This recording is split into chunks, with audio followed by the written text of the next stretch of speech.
Hey friends and wine lovers, welcome back. On behalf of WTSO, this series of videos is all about opening up some of the wines that we tasted in Premium Wine Club. So now there's a bottle shop where you can go and you can buy these bottles individually, and I want to give you some more details about each of these wines, and we'll taste them and give you some food pairing notes too.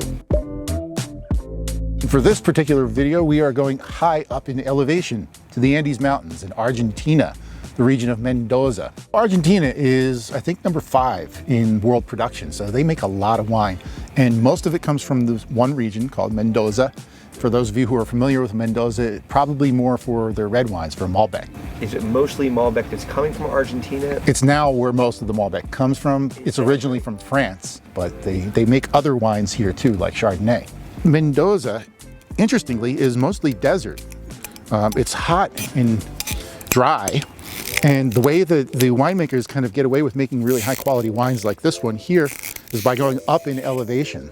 So you lose something like a degree in temperature for every 1,000 feet, for every 300 meters you go up. So these vineyards exist in the foothills of the Andes Mountains, and they can be as high as 5,000 feet in the air. So you're talking about a good 10 degrees cooler than it is on the floor of the Mendoza desert. The Andes Mountains have like 3 or 4 of the highest mountains in the world. And these vineyards are planted within sight of Mount Tupungato, so you see that listed here. And this is a relatively new label called Luca, and it's made by Catena. And she and the Catena family are like royalty in the Mendoza region. They've been making wine there since the 1920s. She's a doctor. She's a medical doctor. So not a scientist, like she's a medical doctor? She's a medical doctor. She had a practice in San Francisco for a while, but I met her.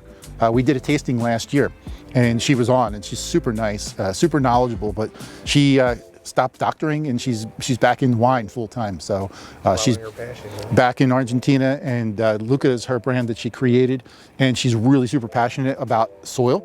So she's been examining the soil with scientists over there to find what the terroir essentially is. They subdivide all the pieces of land based on the soil, and that G lot is referring to a specific lot where they got these grapes.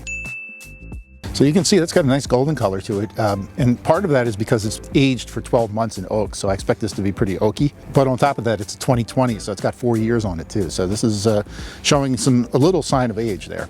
Now, so you also mentioned that color, because that was one of the first things that struck me when you poured it. Yeah, I mean, it's really golden, and part of that is from French oak. They char the inside of the barrels like they do when they're making whiskey. Right. They actually toast them with fire. Yeah. And depending on the amount of char that you get on the barrels, they actually affect the color, the depth of the color. Wow, that is buttery AF, to use a term, technical term. Yeah, it smells like buttered popcorn, man. A little melon, like honeydew melon in there too. Yeah, that's a buttery Chardonnay. So for those of you out there who like your buttery Chardonnays, and the acidity, really bright. Ooh, man. And then on the finish, I don't know if you got this or not, but there's like almost like creme brulee. That is exactly what I was going to say. The whole time I was sitting here, I'm thinking, how do I describe that taste? Really ripe lemons too. It's not the normal lemons that you buy, but like the Meyer lemons. Like the Meyer lemon has that really deep kind of like almost like savory kind of quality to it. Yeah, the fancy lemons, the expensive lemons.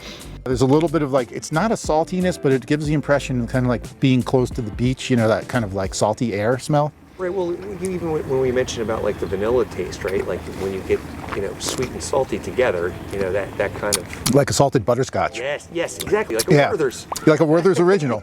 Yeah, there's a little bit of that going on here. Somewhere my grandmother is smiling. Oh man, I could eat a bag of Werther's. So the sun is trying to make an effort to come out here, and I feel like maybe the Chardonnay brought the sun out. I was thinking the same. You were saying this is kind of like a sunny weather, sort of like gives you happy vibes when you drink it. Deck in the summer on a nice warm day. Absolutely, yeah, I can see that. And so let's talk about food pairing since we're kind of like moving in that direction. Let's do it. What do you think? Well, clearly, I mean, fish and seafood. Thinking the same. Shrimp. Scampi. Yep, a grilled shrimp with some nice garlicky butter. Garlic butter on there. Oh my God. Stop right there. I mean, we don't... Okay, cut, we're done. Cut. Strangely, this is Chardonnays that are buttery like this are really good with fried chicken, like Kentucky Fried Chicken. Oh, it's amazing. Colonel's recipe. The Colonel's recipe. My wife, Michelle, discovered years ago that these work well with pulled pork. So like a pulled pork sandwich with like a little bit of that like sweet brown sugar kind of. Right? Like that would be like, I can totally. Oh, you know, now that we're thinking about this, I remember I did research for that tasting. There's a food in Argentina. I'll have to look it up real quick. There it is. It's called humitas. Humitas. It's a dough of ground corn, milk, onions, goat cheese, and spices. And they fold it into a corn leaf and they steam it. So it's like an Argentine That is an Argentine Somali. Somali, just like you were as saying. described. Yeah. All right, thanks for drinking with us today. And that is another fantastic bottle of wine that I am happy to uncork, thanks to WTSO. And hopefully you'll get the chance to taste it for yourself. Go over to the Premium Wine Club bottle shop and mix and match these bottles if you want. And you can even hire me to do a live tasting with you too. So please do that. I would love to drink another bottle of this.